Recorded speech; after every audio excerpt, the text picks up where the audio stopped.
Abra aí em 1 Coríntios capítulo 15.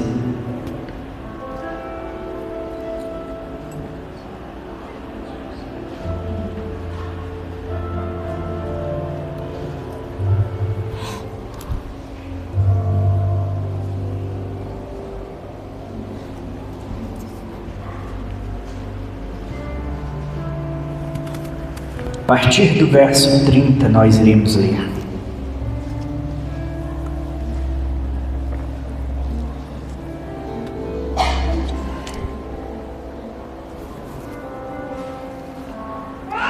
Primeira Coríntios capítulo 15, a partir do verso 30, vai dizer assim: porque estamos nós também toda a hora em perigo? Eu protesto que cada dia morro, gloriando-me em vós, irmãos, por Cristo Jesus nosso Senhor. Se como homem combati em Éfeso contra as bestas, que me aproveita isso, se os mortos não ressuscitam? Comamos e bebamos, que amanhã morreremos. Não vos enganeis, as más conversações corrompem os bons costumes. Vigiai juntamente e não pequeis, porque alguns ainda não têm o conhecimento de Deus, e digo para a vossa vergonha. Mas alguém dirá: como ressuscitarão os mortos? E com que corpo virão? Insensato, o que tu semeias não é vivificado se primeiro não morrer. E quando semeias, não semeias o corpo que há de nascer, mas o simples grão como de trigo, ou de outra qualquer semente. Mas Deus dá-lhe o corpo como quer, e a cada semente o seu próprio corpo. Nem toda carne é uma mesma carne, mas uma é a carne dos homens, outra é a carne dos animais, outra é a dos peixes e outra a das aves. E há corpos celestes e há corpos terrestres, mas uma é a glória dos celestes e outra a dos terrestres. Uma é a glória do sol, outra é a glória da lua e outra é a glória das estrelas. Porque uma estrela difere em glória de outra estrela. Assim também a ressurreição dentre os mortos. Semeia-se o corpo em corrupção e ressuscitará em incorrupção. Semeia-se em ignomínia e ressuscitará em glória. Semeia-se em fraqueza e ressuscitará com vigor. Semeia-se corpo natural e ressuscitará corpo espiritual. Se há corpo natural, há também corpo espiritual. Assim está também escrito: o primeiro homem, Adão, foi feito alma vivente, e o último Adão em espírito vivificante. Mas não é o primeiro espiritual, senão natural, depois o espiritual. O primeiro homem da terra é terreno, o segundo homem, o Senhor, é do céu. Qual terreno, tais também são os terrestres, e qual celestial, tais também os celestiais. E assim, como trouxemos a imagem do terreno, assim traremos também a imagem do celestial. E agora digo isto, irmãos, que a carne e o sangue não podem herdar o reino de Deus, e nem a corrupção pode herdar a incorrupção. Eis aqui vos digo um mistério.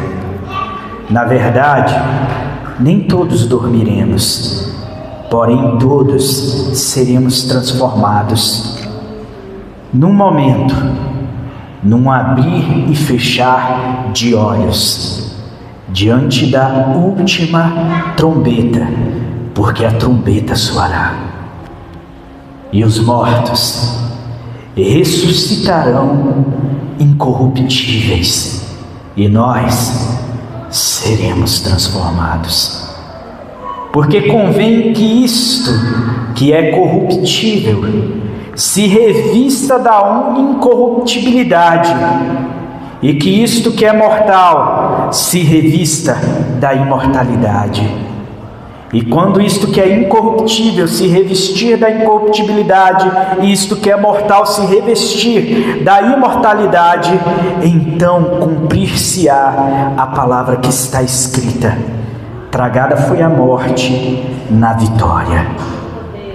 Onde está, ó morte, o teu aguilhão? Onde está, ó inferno, a tua vitória? Ora, o aguilhão da morte é o pecado, e a força do pecado é a lei. Mas graças a Deus que nos dá a vitória por Cristo Jesus. Portanto, meus amados irmãos, sede firmes e constantes, sempre abundantes na obra do Senhor, sabendo que o vosso trabalho não é vão no Senhor. Quem foi que nos escreveu isso? A vida do homem que nos escreveu isso era uma vida que já estava completamente entregue ao Senhor. Eu digo isso para os irmãos, que todos nós passamos por um processo de entrega. Quanto mais nós confiamos, mais nós vamos nos entregando. Cristo até disse: se tiveres fé semelhante a um grão de mostarda, vocês veriam coisas maiores. Vocês poderiam dizer a uma montanha: sai deste lugar e vai para aquele outro, e isso se sucederia. Quando a Escritura diz que a fé é semelhante a um grão de mostarda, a melhor explicação que existe quanto a isso é que aquele grão, quando ele é semeado, ele vai florescendo, ele vai crescendo, ele vai se tornando uma árvore frondosa. O nosso caminho, quando nós nos entregamos a Cristo, é um caminho progressivo de confiança, em esperança nele. Nós falamos sobre isso numa leitura que nós fizemos lá em 2 Coríntios 3, há alguns cultos atrás, que nós vamos caminhando diante dele e nós vamos nos convertendo à imagem dele de glória em glória, de modo que aos poucos nós vamos transformando essa nossa imagem desfigurada, essa nossa imagem que é totalmente feia, horripilante, essa nossa imagem monstruosa, ela vai se convertendo na imagem de Cristo, e isso é uma progressão que vai acontecendo durante esta vida aqui. Existem algumas pessoas que, mediante a fé, em um estalo de dedos, já conseguem dar um salto nesta progressão. Como, por exemplo, nós vamos vendo isso com Paulo. Ele vai a caminho de Damasco, e ali no caminho de Damasco, ele se vê caindo diante de uma luz e uma voz que fala altissonante aos ouvidos dele: Paulo, por que tu me persegues? Aquela luz já é o Cristo glorificado, manifesto pessoalmente, e dizendo para ele: por que tu me persegues? Ele cai ao chão, e agora tudo na vida dele vira ao contrário.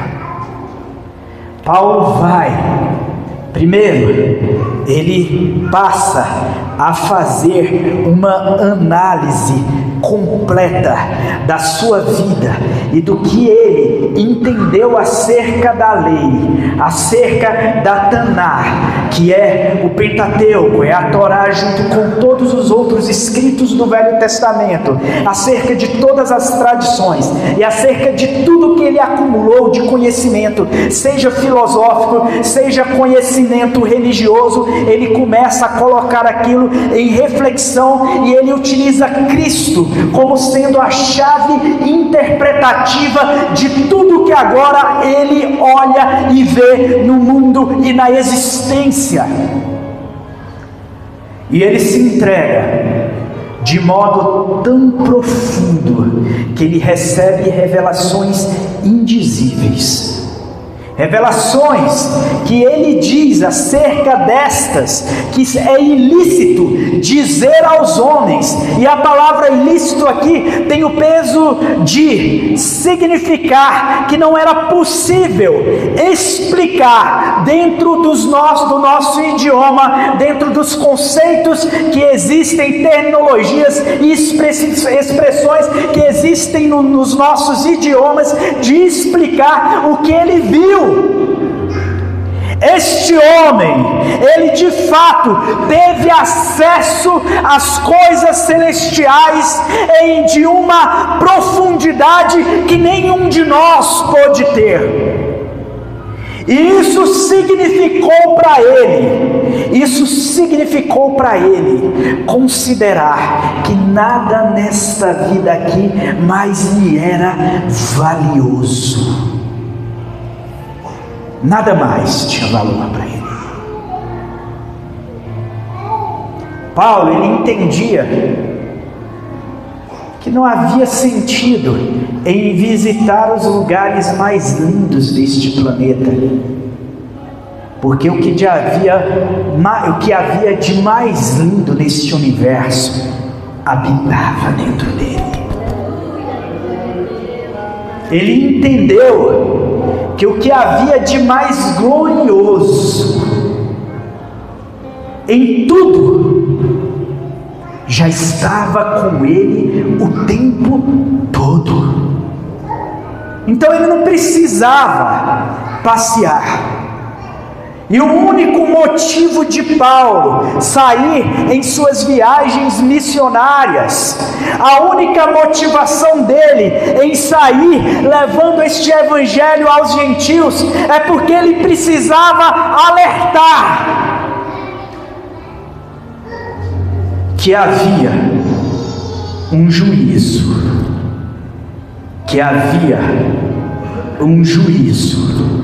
que estava pronto a ser derramado sobre cada pessoa com quem ele se relacionaria, sobre cada pessoa com quem ele cruzaria no caminho da sua existência.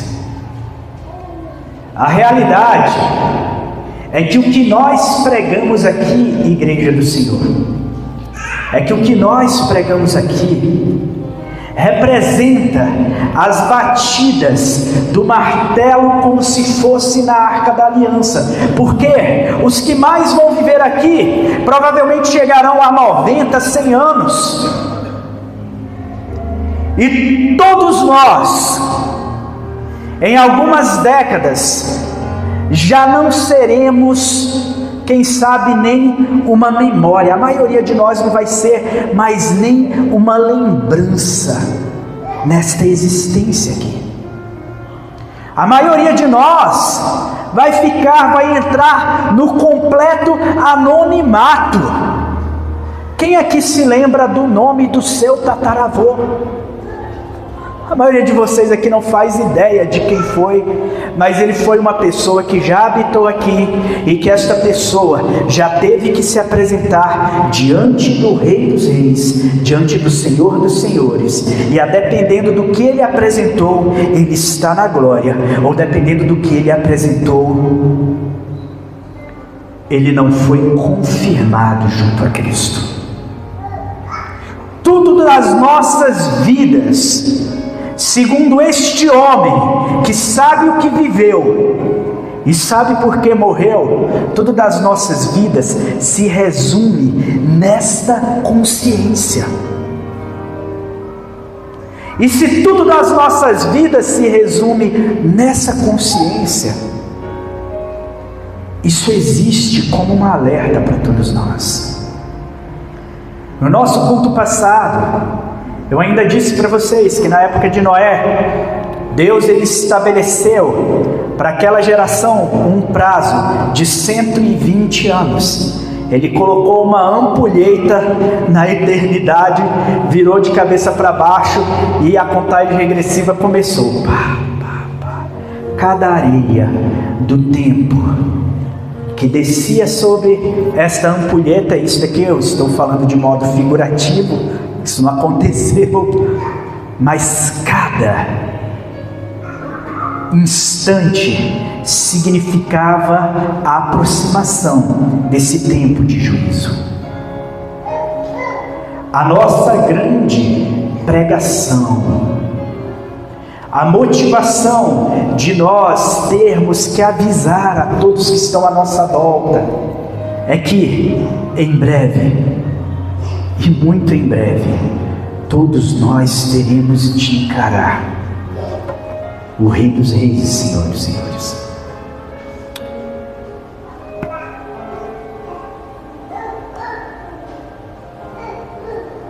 Eu queria que você entendesse isso. No momento que você o encarar, o que existe de aparente em você vai ser totalmente consumido. Só vai restar o que é verdade em você.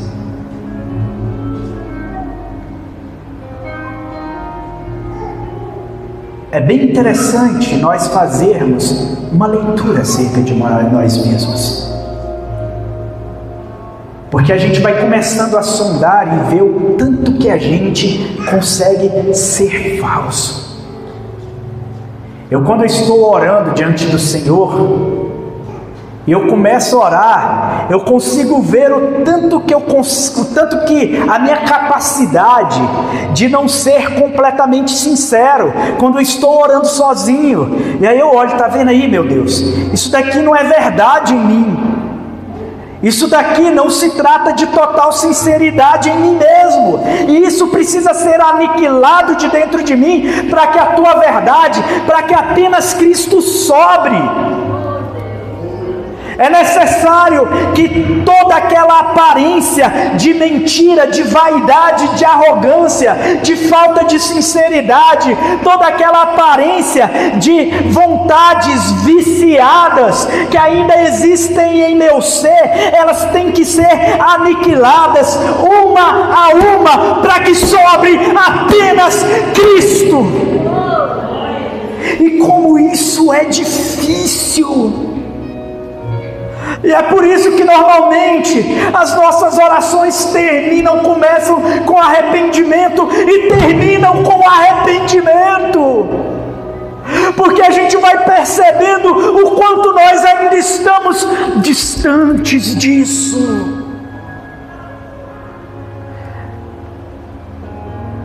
Quando aqueles olhos de fogo penetrarem a minha alma e o meu ser e começarem a me consumir detalhe por detalhe, as entranhas do meu coração forem se achegando, forem sendo dissipadas as trevas e forem adentrando a luz destes olhos, deste olhar que consegue discernir espírito, alma e corpo até juntas e medulas. Quando nós formos sendo penetrados por isso, a gente vai entendendo o quanto nós somos vãos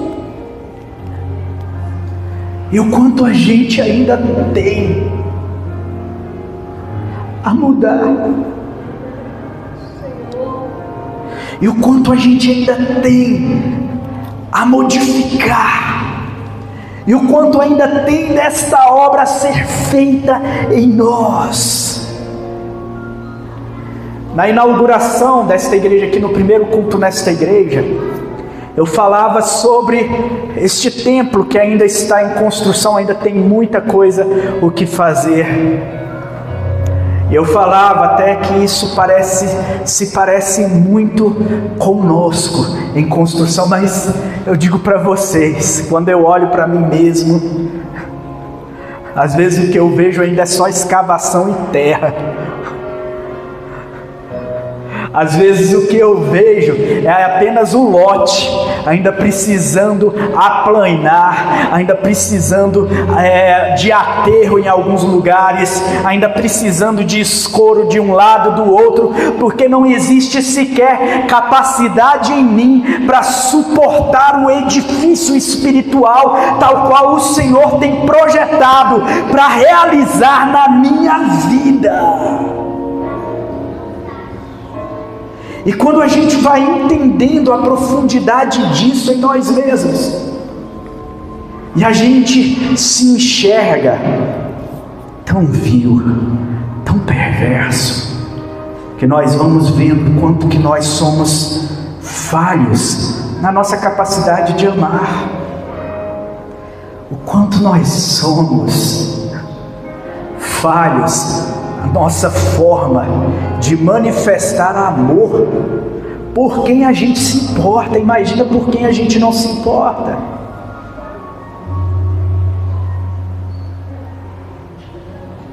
A convicção da eternidade, ela significa essa consciência sendo produzida em nós em uma busca constante para que nós mesmos sejamos aniquilados. Paulo podia dizer de si mesmo: já estou crucificado com Cristo e agora não vivo mais eu, mas Cristo vive em mim. Até hoje eu não consegui ter um testemunho desse acerca de mim mesmo. Eu não consegui. Eu ainda preciso me converter muito para que a sombra disso se torne verdade em mim. Para que a sombra disso se achegue em mim.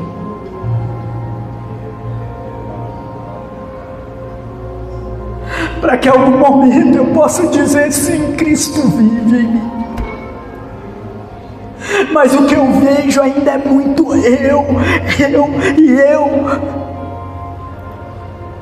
E eu vejo isso no tratamento que eu tenho com quem eu amo ou com quem eu não amo. Eu vejo isso na minha forma, tantas vezes idiota, de ser.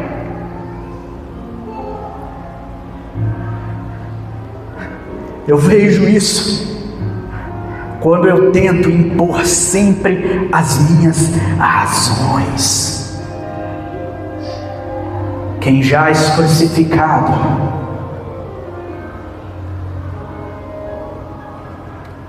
já está rendido completamente. Quem está crucificado não decide se vai para a esquerda, se vai para a direita. Não tem mais poder de decisão sobre a sua própria vida. Mas o que eu tenho ainda em mim é uma necessidade absurda, uma necessidade perversa de controlar, uma necessidade terrível de conseguir controlar tudo e todos. O que eu encontro em mim é um desejo de ser um títere, fazendo da minha existência, transformando pessoas junto a mim em fantoches, quem sabe? Fantoches para atender a minha vontade.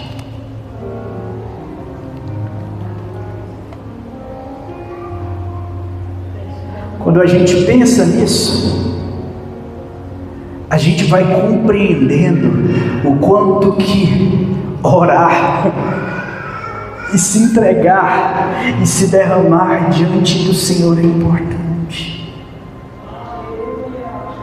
Porque estes seres que são ainda tão incompletos, ainda precisa de tanto trabalho. Quando a gente se coloca diante do Senhor, Ele nos reveste de fé, nos dizendo que o Espírito Santo, que começou a boa obra, é fiel para terminá-la. E a gente começa a ter a percepção deste trabalho. E a gente entende que Ele está trabalhando enquanto nós estamos nos dedicando à obra que é dele. E a gente entende o porquê que Paulo, depois de nos trazer uma consciência plena, firme, sobre a eternidade, sobre o significado da eternidade, sobre a promessa da eternidade, para que os nossos corações se tornem mais convictos de que isto é o que está preparado para nós, e isto já é realidade em nós. Porquanto Ele já nos glorificou nele, porquanto Ele já nos transformou nele. Por isso que Paulo diz: portanto, meus amados, sede firmes,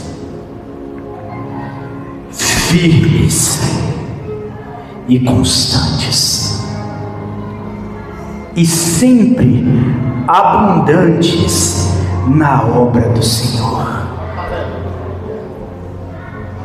Sempre abundantes na obra do Senhor. Meus irmãos,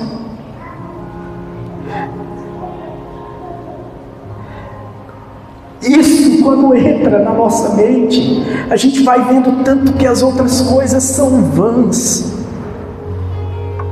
o tanto que os nossos outros quereres são bobos.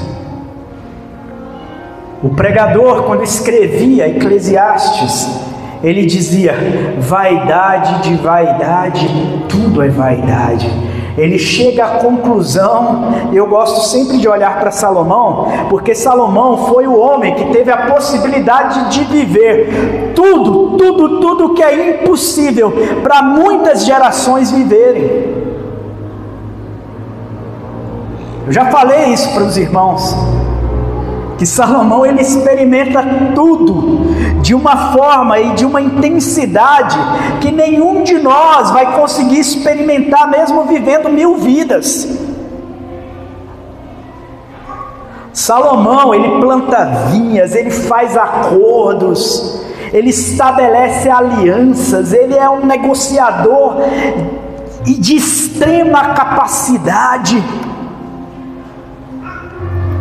Ele consegue construir palácios, ele planta jardins, ele se dedica ao conhecimento e busca com avidez a sabedoria, e ele bebe da fonte da sabedoria, e quanto mais ele bebe da fonte da sabedoria, ele vai entendendo que ele não sabe coisa nenhuma. E ele vai buscando, e ele se entrega às experiências sensoriais como ninguém nunca se entregou. Ele vai ao ópio e ele bebe o ópio, ele utiliza aquilo para ele ficar malucão, loucão. Ele deixa com que a mente dele seja envolvida das ilusões de toda essa loucura que as drogas podem trazer. Ele bebe vinho, ele trabalha, ele namora bastante, não preciso nem dizer, mais do que qualquer um de nós. E no final das contas ele diz o seguinte: é tudo uma bobagem. Não tem propósito nessas coisas. Bobagem de bobagens, é tudo uma bobagem.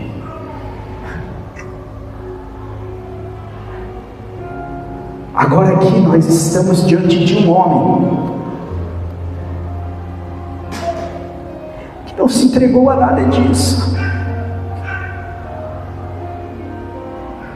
Ele não se deliciou com ópio. Ele decidiu não experimentar o amor das mulheres no seu celibato.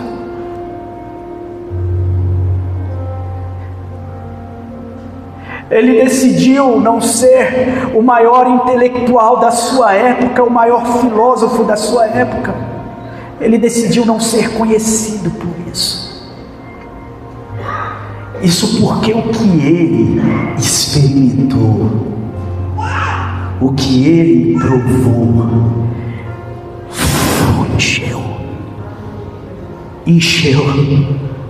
encheu por completo o seu vazio. Ele não tinha tempo para ansiedade, porque ele não se preocupava com o futuro. Ele estava habitado pela convicção do eterno. Ele não tinha tempo para se preocupar. Ele não tinha tempo para se deprimir. E até mesmo o seu choro, até mesmo no seu choro, na sua tristeza, na sua angústia, ele encontrava propósito. Esse cara, ele devorou Deus.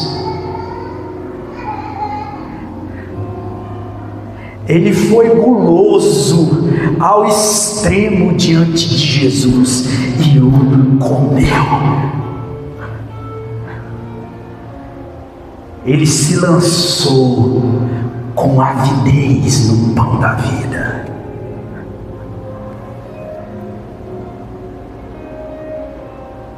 E é por isso que nós vemos esse dínamo do Evangelho. Agora, sabe qual é o detalhe? É que esse mesmo Espírito Santo que encheu tão poderosamente aquele homem está à disposição da igreja. A pergunta é: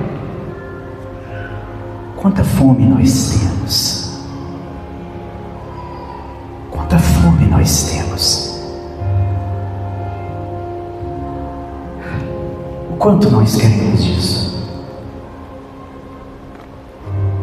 A resposta nós mesmos vamos dando através das nossas atitudes. Eu queria que a igreja se colocasse de pé.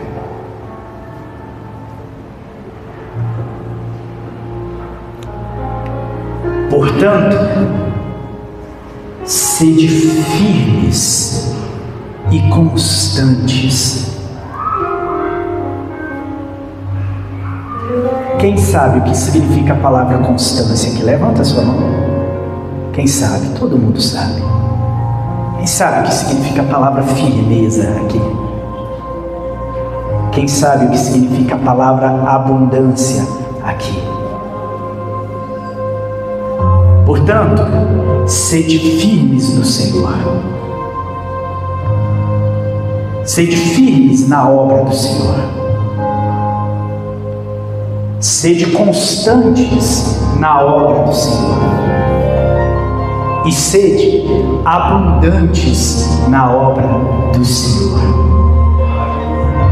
Porque o vosso trabalho não é vaidade sobre vaidade, tudo vaidade.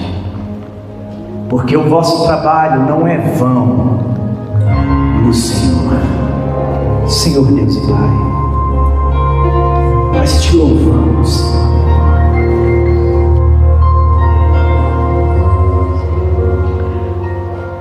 Espírito Santo, continua a fazer na tua casa, na tua igreja.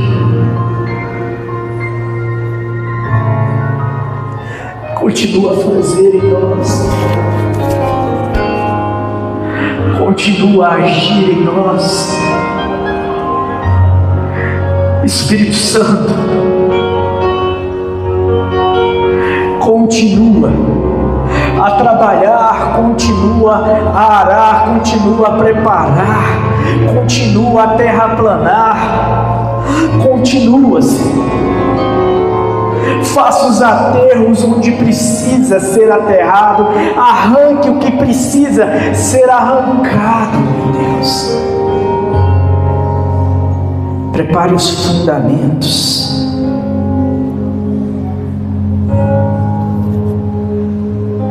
Erga as colunas em nós.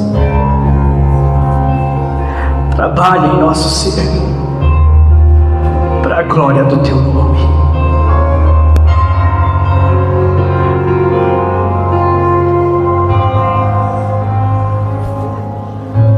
Trabalha na nossa consciência, para que a gente não perca tempo grilando, se importando com bobagem. Para que a gente não fique se irritando com coisas pequenas, Senhor. Para que eu não fique me irritando com coisas tão miúdas. Trabalhe em nós, Senhor, para que a gente de fato caminhe na consciência de que o Senhor está disponível a nós. Basta que a gente se achegue, basta que a gente bata, basta que a gente busque, basta que a gente procure, basta que a gente queira. Ó Espírito Santo, se derrame sobre esta congregação, se derrame sobre as nossas vidas. Gera em nós o desejo por te buscar, por te buscar, por te buscar.